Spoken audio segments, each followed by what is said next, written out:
decisions about service delivery weren't willing to be made. So we're operating now under the approach where we want each fund to be responsible for the services that it's responsible for. So we're working towards an up to $6 million solution on the general fund, and we're presenting service delivery changes within other funds that were projected to be in budget to reduce their spending in line with their projected revenues. So the cumulative on the other funds is about $2 million? Right, I mean approximately. Okay, right. So the total is $8 million? That was the number that the auditors had suggested, was in that $7 to $8 million range. All funds, all deficits only counted and once. The budget amendment is only going to speak to the general fund.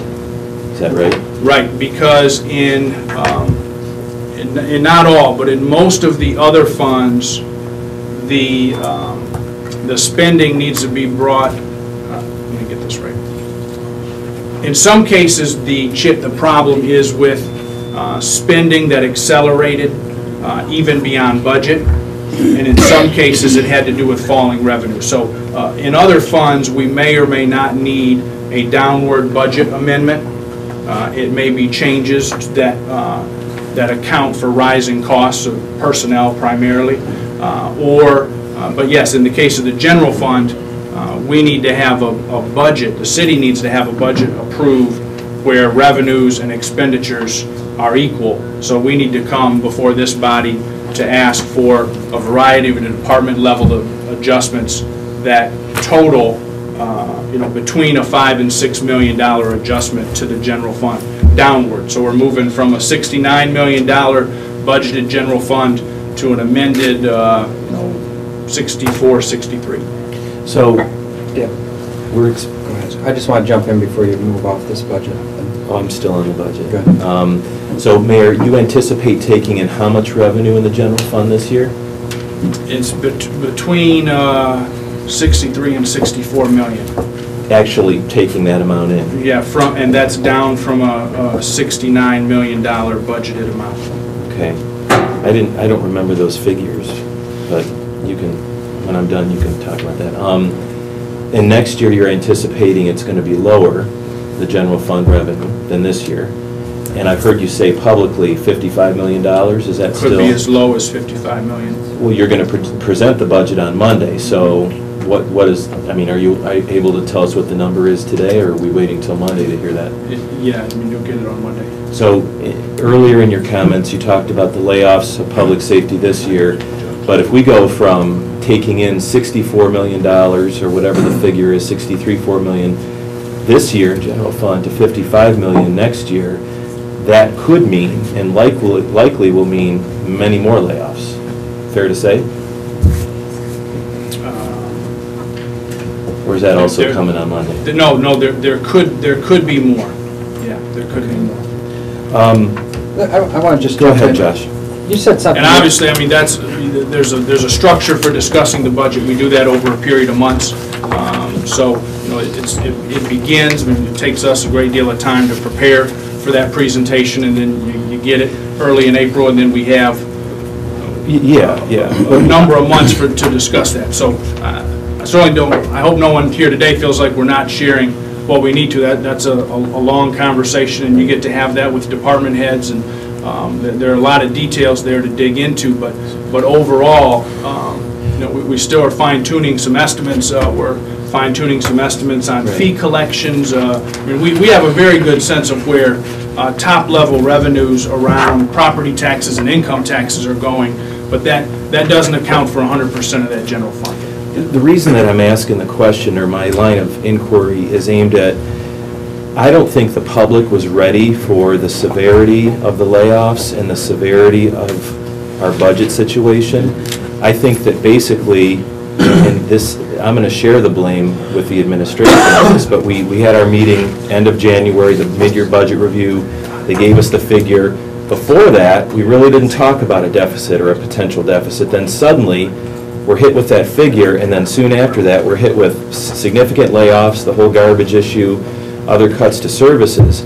And what I would like to see us do going forward is really educate the public. I think it's incumbent on us as the elected leadership of the city to educate our constituents about the degree of difficulty and challenge that this city faces, and I think it's severe. And I've said that ever since we had the mid-year budget review, that the cost structure that this city is under is not sustainable as it stands. And I don't think that we've educated the public. Clearly, there are many people that don't understand the degree of challenge that we have in the city. So that's why I raised the issue. I'll defer to Mr. Just Freeman. real quick, and moving forward in the budget process, I understand that, you know, the council and you are talking about 60 days for this plan, but how are you developing a budget priority-wise if you don't have a public safety plan in place? And not just public safety, but also code, I mean, just across the board. How do you move forward in setting your priorities in a budget if you don't have a plan in place to say this is where we want to be, moving forward? And one other thing is you said that you inherited this budget. You inherited this budget a month after it was enacted, and you've had ample opportunity to make amendments if there was something in this budget that you saw you didn't like. I know that late last year, in either, I can't remember if it was October or November, we knew we were getting a $3 million cut in state share revenue sharing, and we never saw a budget amendment, even though at least I was on the council asking for one, until February to deal with these adjustments. And you're talking about the severity of it, it's because we didn't do anything until it was, our budget year was 3/4 of the way through. When we tabled our first amendment, You- because we- it wasn't complete. So We tabled an amendment that dealt only with furlough days. That was your amendment. It was savings from furlough days, and those savings ended up not being true because the unions fought that. Well, that was a $3.3 million adjustment. That was furlough days and the announced layoffs to public safety.